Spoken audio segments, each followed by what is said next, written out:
Unknown Ismail 2010। दोस्तों, भारत एक ऐसा देश है जो अपनी प्राचीन विरासत, समृद्ध संस्कृति और अलौकिक किंवदंतियों के लिए विश्व भर में प्रसिद्ध है। हिमालय की बर्फीली चोटियों से लेकर दक्षिण के सघन वन प्रांतर तक फैले इसके भूभाग में सैकड़ों ऐसी रहस्यमय गुफाएं बिखरी पड़ी हैं। ऐसे में आकर्षण और जिज्ञासा का एक विशेष संगम हमें इन रहस्यमय स्थानों की ओर खींचता है। इन गुफाओं तक पहुंच आसान नहीं होता। अक्सर यह दुर्गम पहाड़ों, घने वनों या दुर्गंधमय दलदल के बीच स्थित होती है। आइए हम 5 ऐसे दुर्गम स्थलों का विस्तार से वर्णन करें जहां पर ऐसी रहस्यमय गुफाओं की किंवदंतियों गहराई तक व्याप्त है। सबसे पहले उत्तराखंड में स्थित पाताल भुवनेश्वर की गुफा का उल्लेख किया जाना आवश्यक है। कुमाऊं क्षेत्र के पिथौरागढ़ जिले में गंगोलीहाट नामक स्थान के नजदीक स्थित यह गुफा कई स्तरों वाले भूमिगत चट्टानी रास्तों का एक विशाल संजाल है। पुराणों और स्थानीय लोक मान्यताओं में वर्णन मिलता है कि यही वह स्थल है जहां स्वयं भगवान शिव का निवास माना जाता है। पाताल शब्द ही इन गुफाओं के अंतहीन गहराई का संकेत देता है और भुवनेश्वर शिव का रूप माना जाता है। यह गुफा जितनी धार्मिक रूप से महत्वपूर्ण है, उतनी ही रहस्यमय भी है। कहा जाता है कि इसकी गहराई में प्रवेश करने वाला व्यक्ति धीरे धीरे एक ऐसे लोक की यात्रा पर निकल पड़ता है जहां ब्रह्मांडी शक्तियों की उपस्थिति का आभास होने लगता है। यह भी माना जाता है कि इस गुफा के भीतरी भाग में जाकर लोगों को शिवलिंग के अतिरिक्त अनेक देवी देवताओं की आकृतियां प्राकृतिक चट्टानों में उकेरी हुई दिखाई देती हैं। कई बार पर्यटक या साधक बताते हैं कि वहां उन्हें नागों की आकृतियां या प्रतीक भी दिखाई देते हैं, जो इस बात की ओर संकेत करती हैं कि यह स्थान नागलोक से किसी न किसी तरह से जुड़ा हो सकता है। पाताल भुवनेश्वर गुफा के बारे में प्रचलित एक अन्य कथा बेहद दिलचस्प है। कहा जाता है कि इन गुफाओं में से किसी छिपे मार्ग द्वारा पाताल लोक तक जाया जा सकता है। वहां देवताओं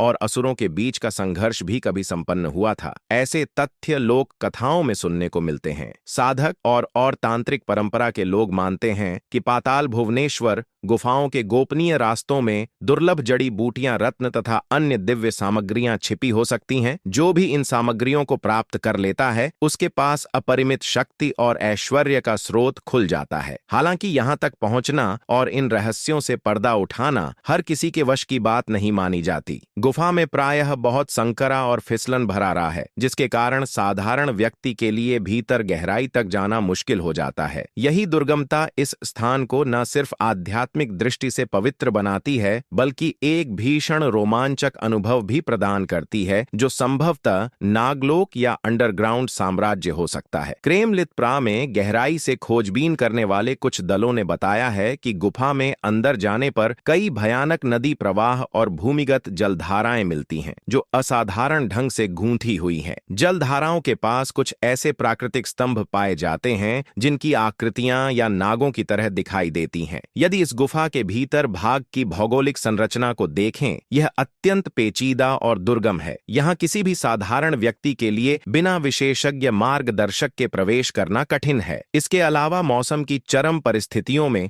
गुफा के अंदर जाने पर बाढ़ की स्थिति बन सकती है। इसी कारण इस स्थान को रहस्यमय और खतरनाक दोनों ही माना जाता है। जनजातीय मान्यताओं में यह विश्वास भी है कि जो व्यक्ति क्रेमलित प्रह के भीतरी हिस्सों तक पहुंचेगा, उसे नागलोक का दर्शन हो सकता है, जहां नागवंश की अदृश्य शक्ति अन्नो निवास करती है, जहां सामान्यतः आम पर्यटक नहीं पहुंच पाते। सबसे प्रसिद्ध गुफाओं में कुकुटुमसर गुफा, दंडक गुफा और कैलाश गुफा का नाम लिया जा सकता है। धार्मिक मान्यताओं में यह भी कहा जाता है कि यह जलधारा गोदावरी नदी से जुड़ी हुई किसी गोपनीय जल प्रणाली का भाग है, जो धरती के नीचे बहती हुई यहां प्रकट होती है। गुफाओं की दीवारों पर पड़े चट्टानी स्वरूप और भीतर संकरी सुरंगें पर्यटकों व श्रद्धालुओं में दैवीय उत्सुकता उत्पन्न करती हैं। कुछ लोग कहते हैं गुफाओं में एक निश्चित बिंदु से आगे जाकर मार्ग इतना संकरा और अंधकारमय हो जाता है कि किसी तरह की मानवीय गतिविधि वहां कठिन हो जाती है। यही कारण है कि आज भी इस क्षेत्र में कई रहस्य है। आज के लिए इतना ही, मिलते हैं नेक्स्ट वीडियो में। इस तरह की वीडियो देखने के लिए इस चैनल को सब्सक्राइबर्स करें।